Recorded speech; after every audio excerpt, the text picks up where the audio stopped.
नमस्कार बच्चों। आज हम मेरे YouTube चैनल एजे स्टडी क्लासेस के माध्यम से कक्षा 12 हिंदी अनिवार्य RBSC इसमें पत्र एवं उनके प्रारूप लेखन के बारे में आज हम चर्चा करेंगे। तो जो कोर्स में है आपके पहला है अर्थशास्त्रीय पत्र। ये जो अर्थशास्त्रीय पत्र है ये पूर्ण रूप से सरकारी पत्र की तरह से नहीं होता, इसमें थोड़ा सा उससे डिफरेंट होता है। इसके बारे में इसका जो प्रारूप है उसके बारे में हम चर्चा करते हैं। जो अर्थशास्त्रीय जो पत्र होता है वह उसका जो प्रारूप है वो इस प्रकार से होता है। जैसे सबसे पहले जिस उपक्रम या जो भी सरकार का ऑफिस है उसका सबसे ऊपर बीच में नाम आता है, जैसे भारत सरकार या राजस्थान सरकार। वैसे तो इनके अपने लेटर हेड होते हैं तो वो छपा हुआ होता है, तो उसमें ऊपर सबसे ऊपर लिखा होता है टॉप पर भारत सरकार, राजस्थान सरकार। तो ऐसे ही अगर वो भारत सरकार का उपक्रम है, राजस्थान सरकार का उपक्रम है, तो हम उसमें इस प्रकार से सबसे टॉप में लिखेंगे बीच सेंटर में। फिर लेफ्ट में हम लिखेंगे प्रेषक का नाम और पद, यानी कि जो इस पत्र को भेज रहा है, जो इस पत्र को लिख रहा है। जैसे भारत सरकार या राजस्थान सरकार में कोई अधिकारी है जो अपने समकक्ष अधिकारी को लिखेगा, तो यहाँ पर जो अधिकारी है उसका नाम आएगा, प्रेषक का नाम होगा, उसका पद होगा। और इधर बिल्कुल अपोजिट में राइट में प्रेषक के कार्यालय का नाम, उसके कार्यालय का पता। जैसे मान लीजिए जिला कलेक्टर हैं और कार्यालय का पता जयपुर है, ऐसे आप लिखेंगे। दिनांक और अर्धशासकीय पत्र क्रमांक, ये एक डिस्पैच नंबर होता है जो लिखना होता है। तो अर्धशासकीय पत्र क्रमांक, और इस पत्र क्रमांक में आप कोई भी नंबर लिखकर ऑब्लिक कर और 2024 लिख सकते हैं। ठीक है। इधर इधर नीचे तो हम देखेंगे कि किस प्रकार से इधर प्रेषिती का नाम व संबोधन, यानी कि हम जिसको लिख रहे हैं उसका नाम या उनको संबोधन देना है। जैसे प्रिय, श्री, जो भी उनको देना चाहते संबोधन, और प्रिय है, सुश्री है, आदरणीय आदि उनको कोई संबोधन हम दे सकते हैं। ठीक है। बीच में जो कंटेंट है वो पत्र क्यों लिखा जा रहा है, ये पत्र का मध्य भाग होता है या विषय वस्तु होती है, जो आपको क्वेश्चन पेपर में क्वेश्चन में दी गई होगी उसको इसको लिखना होता है कि क्या उनका मुद्दा है, क्या विषय वस्तु, वो बीच में कंटेंट लिखना होता है जो आप अपने हिसाब से पेपर में से देख करके लिख सकते हैं। ठीक है। फिर इधर हम अंत में इधर की तरफ लेफ्ट में सादर या सप्रेम लिखेंगे और प्रेषित का नाम, यानी जिसे हम पत्र लिख रहे हैं उसका नाम और पद लिखेंगे और उसके कार्यालय का नाम और पता लिखेंगे, यानी जिसे लिखा जा रहा है, एड्रेस किसे किया जा रहा है, वो प्रेषित का नाम होगा। ठीक है। इसमें हम सेवा में भी लिख सकते हैं। इसका पैटर्न अर्थशास्त्र के पत्र का थोड़ा डिफरेंट है अलग अलग बुक्स में, तो कोई दिक्कत नहीं, आप एक परफॉर्मा एक पैटर्न आप तैयार कर लीजिए। ठीक है। तो प्रेषिति में जिसको हम लिख रहे हैं, जिसको हम संबोधित कर रहे हैं वो प्रेषिति है, उसका नाम लिखना होता है। इधर राइट में समापन, तो समापन में हम व्यक्तिगत स्पर्श युक्त भाषा, यानी कि हम पोलाइट भाषा में लिखेंगे। जैसे कोई पर्सन टू पर्सन लिखता है, जैसे हम किसी संबंधी को लिखने से एक विनम्र भाषा में लिखेंगे। और अंत में शुभेच्छु या भवदीय लिखेंगे और हस्ताक्षर होंगे। ये शुभेच्छु या भवदीय कौन होगा, उसके हस्ताक्षर जो होंगे वो कौन होंगे, वो प्रेषक होगा। यानी कि सबसे पहले हमने पत्र में देखा प्रेषक कौन है, पत्र को भेजने वाला। तो प्रेषक का यहाँ पर साइन किए जाएंगे और नीचे उनका नाम लिखा जाएगा। इस प्रकार से अर्धशासकीय पत्र है जिसका प्रारूप है, जिसको आपको ध्यान में रखना है बच्चों। और इसके आधार पर आपको अगर कोई अर्थशास्त्रीय पत्र बोर्ड के पेपर में आता है तो आपको इसी पैटर्न पर उसको लिखना होता है। ठीक है। नेक्स्ट हम दूसरा जो पत्र का प्रकार है वो निविदा है। तो ये जो निविदा है इसे हम टेंडर कहते हैं। कभी कभी पारिभाषिक शब्दावली में आ जाता है कि टेंडर किसे कहते हैं, तो निविदा को कहते हैं, या निविदा को अंग्रेजी भाषा में क्या कहते हैं, टेंडर कहते हैं। और निविदा क्यों जारी की जाती है, कब जारी की जाती है, इसके बारे में हम पहले पढ़ चुके हैं कि किसी माल को उच्च गुणवत्ता लेने के लिए, ज़्यादा संख्या में लेने के लिए और ज़्यादा उसके बारे में जानकारी जानने के लिए हम क्या करते हैं, निविदा जारी की जाती है। निविदा की एक टेक्निकल लैंग्वेज है, वो आपको थोड़ी सी लर्न करनी होगी। अब निविदा सूचना का प्रारूप देख लीजिए। सबसे ऊपर हम सेंटर में कॉपी या जो भी हमारा पेपर है, पेज है, उस पर निविदा सूचना लिखेंगे। अब निविदा जारी कहाँ से की जा रही है, कौन सा कार्यालय है जो टेंडर जारी कर रहा है, उसका नाम लिखा जाएगा सेंटर में। निविदा सूचना, फिर कार्यालय का नाम और फिर पता, पूरा पता लिखेंगे। पूरा पता नहीं तो केवल इतना लिख सकते हैं कि जोधपुर, वाराणसी, देहरादून, जयपुर, इस प्रकार से पता आप उसमें लिखेंगे। ठीक है। लेफ्ट में क्रमांक, क्रमांक में कोई भी आप एक नंबर 1 2 5 15 1 2 डिजिट 3 डिजिट और ऑब्लिक लगाकर 2024 लिख दीजिएगा, ठीक है।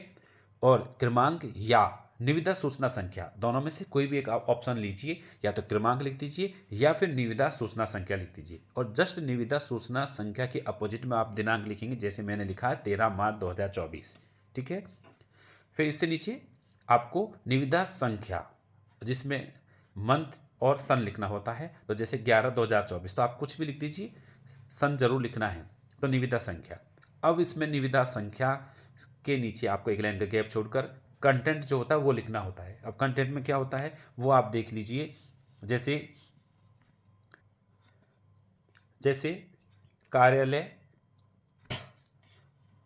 कार्यालय का एवं अधिकारी का के पद का नाम लिखते हुए, जैसे कोई कार्यालय है, जैसे मान लीजिए अधिशासी अभियंता है, तो उनके जो अधिकारी हैं तो उनका पद का नाम लिखते हुए उनका जो पद है वो आपको पत्र में दिया जाएगा। और अगर निविदा आपके उसमें दिया जाएगा पेपर में, क्वेश्चन में, अगर वो नहीं है तो आप अपने हिसाब से लिखेंगे, ठीक है।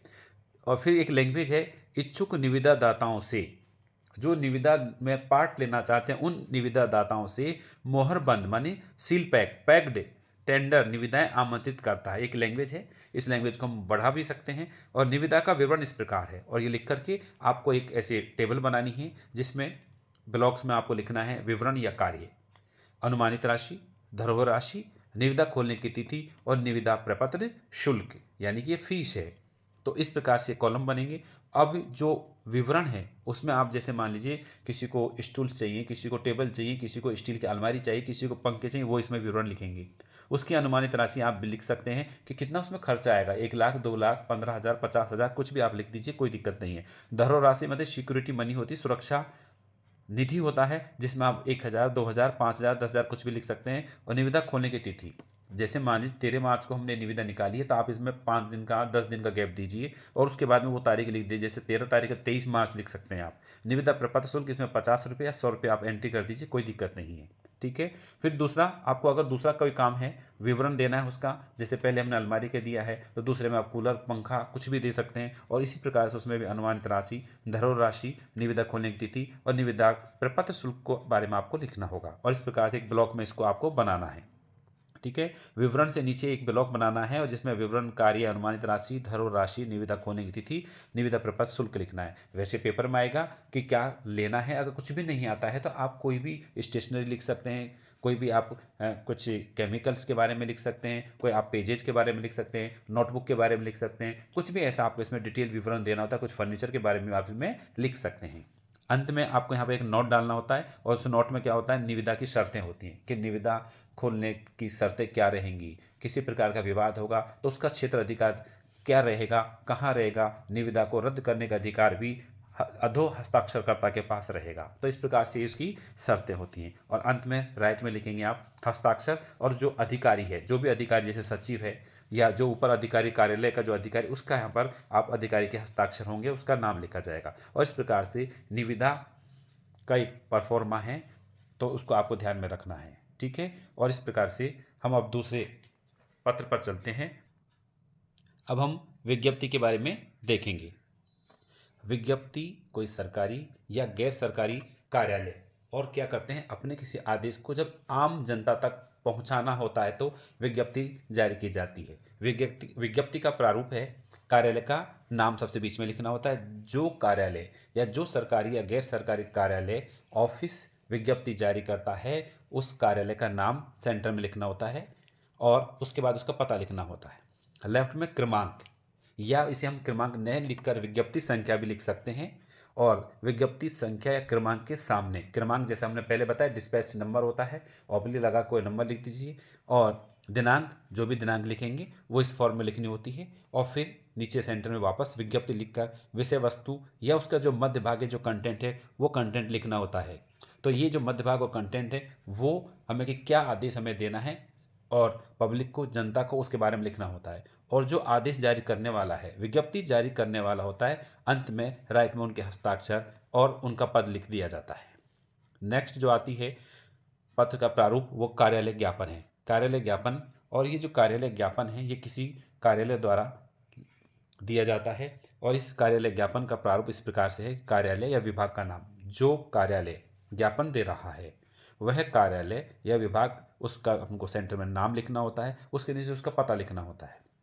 फिर जैसे विज्ञापन संख्या लिखा, ऐसे लेफ्ट में यहाँ पर ज्ञापन संख्या हो जाता है, और ज्ञापन जारी करने का दिनांक, बस जो दिनांक हम ऊपर भी लिख रहे थे, बस यहाँ पर ज्ञापन जारी करने का दिनांक या ज्ञापन जारी करने का दिनांक भी आदमी केवल दिनांक भी लिख सकते हैं। विषय, इसमें एक विषय भी ऐड हो गया है, और विषय कि क्यों ज्ञापन दिया जा रहा है। अब ज्ञापन के माध्यम से क्या हम संदेश देना चाहते हैं उसका विवरण लिखना होता है। बीच सेंटर में कंटेंट आएगा, यहाँ पर ज्ञापन द्वारा प्रसारित संदेश का विवरण। ये या तो आपको पेपर में मिलेगा, नहीं तो आपको अपने हिसाब से कोई मैसेज देना है। फिर यहाँ पर इससे नीचे राइट में कंटेंट से नीचे लिखेंगे ज्ञापन जारी करने वाले अधिकारी का के हस्ताक्षर मय पदनाम, मय पदनाम विद पद डेजिनेशन, और उसका नाम भी लिखेंगे। ठीक है, और इधर होने के बाद में ये एंड हो गया है। लेकिन सूचनार्थ, इसको हम प्रतिलिपि के रूप में भी लिख सकते हैं। लेफ्ट में लिखेंगे सूचना, कि हम इसकी सूचना किस किस को दे रहे हैं, तो कार्यालयों विभागों के नाम में पते के जिन्हें ज्ञापन दिया जाए, यानी ये जो सूचना हम किस किस को दे रहे हैं उसके बारे में भी हम कार्यालय में सूचनार्थ के लिए इसमें हम लिखेंगे। और इस प्रकार से ये हमारा जो कार्यालय ज्ञापन है ये भी पूरा हो गया है। अब हम पढ़ेंगे अधिसूचना का प्रारूप। अधिसूचना सरकार द्वारा बनाए गए नए नियम या आदेश जब आम जनता के लिए प्रकाशित किए जाते हैं तो वो कानून की दृष्टि से प्रकाशित हो, इसलिए उन सूचना को अधिसूचना कहा जाता है। ठीक है, तो अब अधिसूचना का प्रारूप देखते हैं हम। और अधिसूचना में अधिसूचना जारी करने वाले विभाग का नाम व पता, कि अधिसूचना कौन जारी कर रहा है, उनका उस कार्यालय का नाम आता है, उसका पता लिखना होता है, और फिर नीचे हम बीच सेंटर में लिखेंगे अधिसूचना। और इधर लेफ्ट में अधिसूचना संख्या, जैसे पत्र क्रमांक होता है, ज्ञापन संख्या होता है। और तो इस प्रकार से अधिसूचना संख्या लिखनी होती है, और उसमें भी आपको नंबर और ऑब्लिक आप लिख दीजिए, सन लिख दीजिए, उसके अपोजिट में आपको दिनांक लिखना होता है। अब इसमें जो कंटेंट होता है उस कंटेंट को थोड़ा हमें देखना होगा, कि कोई विभाग है, कोई मंत्रालय है, उसकी पत्र संख्या का हमको हवाला देना होता है, विवरण देना होता है। इसमें कंटेंट में अधिनियम, धारा, उपबंध का हवाला देना, यानी कौन से सेक्शन की कौन सी धारा के तहत वह व्यक्ति अपनी पावर का इस्तेमाल करते हुए आपको ये आदेश दे रहा है, वो हमें लिखना होता है। सक्षम अधिकारी जैसे राष्ट्रपति, राज्यपाल महोदय हैं, भारत सरकार या राज्य सरकार का नाम का उल्लेख करते हुए हमको इनका नाम का उल्लेख भी करना होता है। अधिसूचना की विषय वस्तु या कंटेंट को प्रभावी रहने की तिथि, कब कहाँ तक, कब तक ये नियम लागू रहेगा, आदेश कब तक लागू रहेगा आदि जो भी हो वो इसमें लिखना होता है कंटेंट में। ठीक है, और इधर राइट में हम लिखेंगे सक्षम अधिकारी, और जो उत्तरदायी अधिकारी है उसके अथॉरिटी जो होती है उसके हस्ताक्षर में पद विभाग का नाम लिखना होता है, और उसके जस्ट नीचे हम दिनांक लिखते हैं।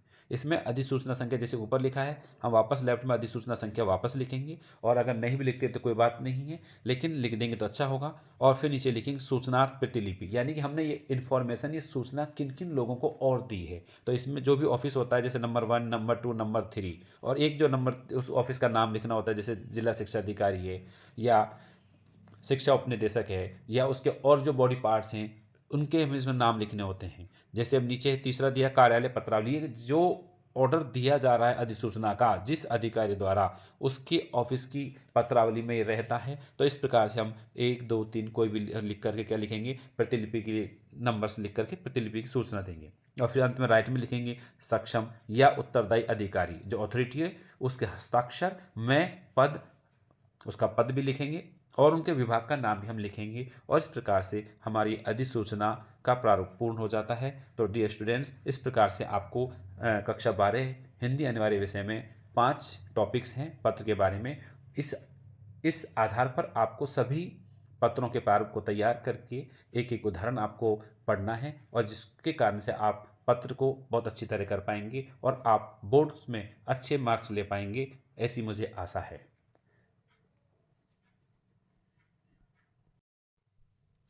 आई होप आपको वीडियो समझ में आ गया होगा। Do like, share, subscribe and comment. Thank you.